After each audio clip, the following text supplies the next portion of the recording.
Hello everyone. Today I'm going to show you how to use Trello for beginners. Whether you want to organize personal tasks or manage team projects, Trello is a simple and intuitive tool to streamline your workflow.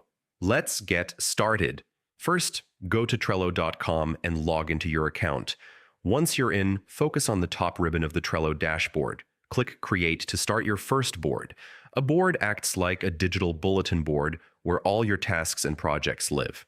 Now it's time to organize your board with lists.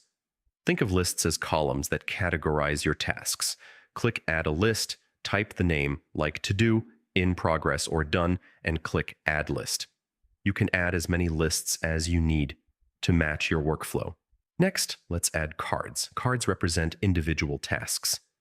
Under each list, click Add a Card, type the task name like Draft Proposal or Buy Groceries, and click Outside to save. You've just created your first Trello card.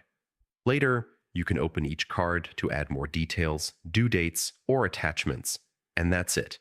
By following these steps, you've set up your first Trello board and are on your way to becoming a Trello Pro. Thanks for watching. Don't forget to subscribe to our channel, and I'll see you in the next video.